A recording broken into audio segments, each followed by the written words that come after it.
आसमी तरंग चित्रपट निर्मिती संस्था व श्री जगदंब प्रतिष्ठान पुणे यांच्या संयुक्त विद्यमाने वारकरी भक्तांचे स्वागत करण्यात आले। आसमी तरंग चित्रपट निर्मिती संस्था श्री जगदंब प्रतिष्ठान पुणे यांच्या संयुक्त विद्यमाने सोलापूर रोड येथील शेवाळीवाडी फाटा येथे वारकरी भाविक भक्तांचे स्वागत करण्यात आले। या कार्यक्रमाचे आयोजन अशोक घावटे यांनी केले। टाळ मृदुंगाच्या गजरात हडपसर परिसरातील सोलापूर रस्ता दुमदुमून गेला। संस्थेच्या वतीने वारकऱ्यांसाठी वैद्यकीय तपासणी, 9000 वारकऱ्यांना फराळ वाटप, चहा, नाश्ता तसेच वारकऱ्यांची मालिश करण्यात आली होती। सकाळी 8 वाजल्यापासून आसमी तरंग संस्थेचे सर्व सेवाभावी कार्यकर्ते येणाऱ्या प्रत्येक वारकरी भाविकांना फराळ, चहा वाटप करीत होते। तसेच वारकऱ्यांसाठी लोटस हॉस्पिटलचे तज्ञ डॉक्टर्स त्यांच्या सेवेसाठी उपस्थित होते। Doctor Churmule, doctor Shinde, doctor Datta यांनी या उपक्रमाचे आयोजन केले होते। जगद्गुरु संत तुकाराम महाराजांची पालखी पुणे सोलापूर महामार्गावरील शेवाळीवाडी येथे दुपारी 3 वाजता आली।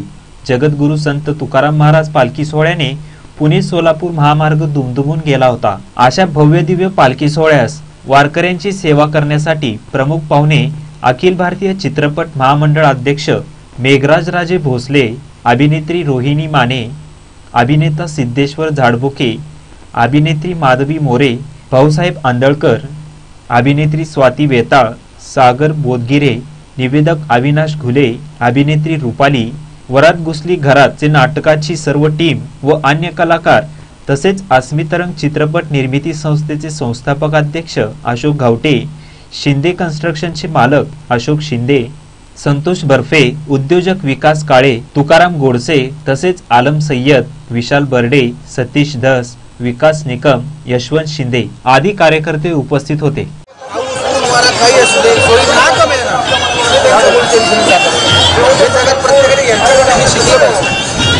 आपल्या गोलच्या दिशेने, आपल्या परमेश्वराच्या दिशेने, आपल्या माऊलीच्या दिशेने आपण जातोय। कुठल्याही प्रकारची अभिलाषा मनामध्ये न ठेवता, आपली आशा न ठेवता, फक्त आस असते त्यांना भेटण्याची, एवढ्यासाठी ते जात असतात आणि फार फक्त महाराष्ट्राच्या देशाच्या पलीकडनं लोक येतात। निश्चितपणे वारकरी संप्रदायामुळे महाराष्ट्राची जी आपण जो संप्रदाय आहे तो टिकून आहे या व्यक्तींमुळे।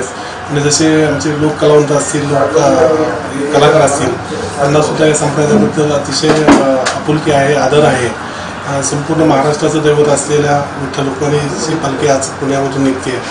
आज पुण्यातील बहुतेक काल 2 दिवसामध्ये सर्व कलावंतांनी या पालखीचं दर्शन घेतलं आहे। आज स्वतः चित्रपट महामंडळाच्या माध्यमातून आमचे सर्व कलाकार इथे उपस्थित आहेत स्वागतासाठी। आणि मला अभिमान आहे की तुकाराम महाराजांची पालखी माझ्या स्वतःच्या गावी सुद्धा मुक्कामाला असते, बारामतीच्या पुढे संसार म्हणून गाव आहे। तर निश्चितपणे हे 15 दिवस या परिसरातील आणि संपूर्ण महाराष्ट्राला एक आनंददायी, प्रेरणा देणारे आणि आनंदमय वातावरण निर्माण करणारे वातावरण असते।